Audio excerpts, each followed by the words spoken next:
इस वक्त की बड़ी खबर आशीष आ रही है। मैं आपको बता दूं, आर्यन की न्यायिक हिरासत बढ़ा दी गई है। उनकी 14 दिन की न्यायिक हिरासत खत्म हो रही थी, 30 अक्टूबर तक जेल में। इस बीच आपको साथ ही बता दे रहना होगा, न्यूज 18 के आशीष सिंह की खबर है। जानकारी आ रही है आर्यन की न्यायिक हिरासत बढ़ी है और इसके साथ ही 30 अक्टूबर तक जेल में ही उन्हें रहना होगा। ये इस वक्त की बिग ब्रेकिंग। सीधा मतलब ये कि लगातार जो आर्यन के वकील कोशिश कर रहे थे कि किसी भी तरह से उन्हें जमानत मिल जाए, और इसी संबंध में कल हाईकोर्ट में याचिका दाखिल की गई थी, जिस पर लगातार निगाहें टिकी हुई थी कि आखिर क्या फैसला सुनाया जाता है। इस बीच ये बड़ी खबर आ रही है, न्यूज 18 के आशीष सिंह की खबर है। आशीष हमारे साथ लाइव जुड़े हुए हैं। जानकारी ये कि आर्यन की न्यायिक हिरासत बढ़ी है और उन्हें 30 अक्टूबर तक जेल में ही रहना होगा। आशीष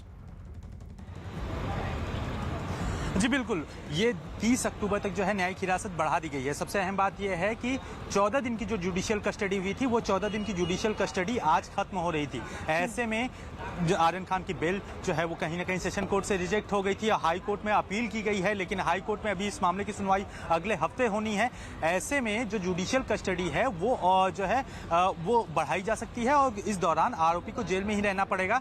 तकरीबन 30 तारीख तक का जो 30 अक्टूबर तक की तारीख बढ़ाई गई है, जब तक उन्हें जुडिशियल कस्टडी में रहना है। अगर इस दौरान हाई कोर्ट से उन्हें बेल ग्रांट हो जाती है तो जुडिशियल कस्टडी के दौरान उन्हें बेल मिलने के बाद वो बाहर निकल सकते हैं। लेकिन जब तक बेल नहीं मिलती तब तक आर्यन खान को मुसीबतों का सामना करना पड़ेगा, उन्हें जेल में ही रहना पड़ेगा। और सबसे कितना बड़ा झटका है आर्यन के लिए, आर्यन के परिवार के लिए और उन तमाम लोगों के लिए जो चाह रहे थे, खासतौर पर वकीलों के लिए, क्योंकि बीते हमने देखा कि 4 बार उनकी जमानत की याचिका को खारिज किया जा चुका है। देखिए प्रीति, इसमें अगर जुडिशियल कस्टडी अब आर्यन खान की 30 अक्टूबर तक बढ़ा दी गई है। देखिए नियम होता है कि अगर पहली कस्टडी जो होती है जुडिशियल कस्टडी, वो 14 दिन की होती है।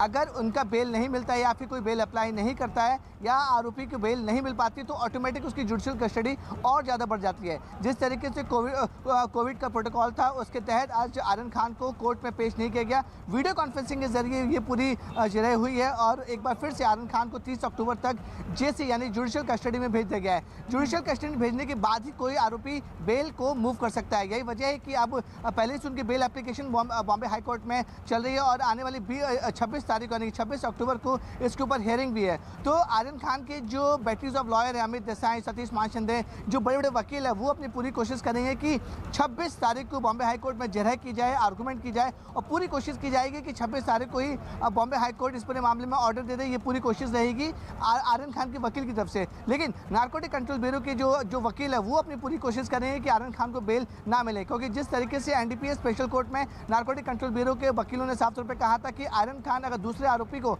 इस पूरे मामले में अगर बेल मिल जाती है तो वो सबूतों के साथ छेड़छाड़ कर सकते हैं और जो विटनेस हैं उससे हॉस्टाइल करने की कोशिश कर सकते हैं और जिसके बाद जो केस है वो कमजोर करने की कोशिश कर सकते हैं। ये अहम मुद्दा उन्होंने कोर्ट में रखा था और यही वजह थी कि उनको बेल नहीं मिले। लेकिन जो सेक्शन आर्यन खान के ऊपर लगे हैं, section 29 NDPS act, section 29 NDPS act का मतलब होता है कॉन्स्पिरेसी की धारा के तहत आर्यन खान को गिरफ्तार किया गया है। यानी कि उन्हें पूरी तरह से कॉन्स्पिरेटर बताया गया है कि किस तरीके से ड्रग्स वो लेते थे, कौन कौन लोग इसमें इन्वॉल्व होते थे, इंटरनेशनल लिंक बताया गया है। तो यानी कि जिस तरह से नारकोटिक कंट्रोल ब्यूरो ने इस पूरे मामले को बड़े कैनवास पे दिखाया है कि नेशनल नहीं बल्कि इंटरनेशनल लिंक से ये पूरा मामला जुड़ा हुआ है, इसलिए किसी भी आरोपी को बेल नहीं मिलनी चाहिए। इसी ग्राउंड पर एनडीपीएस की स्पेशल कोर्ट ने तीनों आरोपी की बेल रिजेक्ट कर दी थी। लेकिन एक लीगल फॉर्मेलिटीज होती है कि अगर लोअर कोर्ट अगर कोई बेल एप्लीकेशन रिजेक्ट करता है तो जो एक्यूज होते हैं वो हाई कोर्ट में अपील कर सकते हैं। इसलिए अब उनके वकीलों ने बॉम्बे हाई कोर्ट को अप्रोच किया है। अब 26 तारीख को उस पर जरह होगी और पूरी कोशिश की जाएगी आर्यन खान की तरफ से कि बेल मिल जाए। वहीं दूसरी तरफ नारकोटिक कंट्रोल ब्यूरो की पूरी कोशिश होगी बेल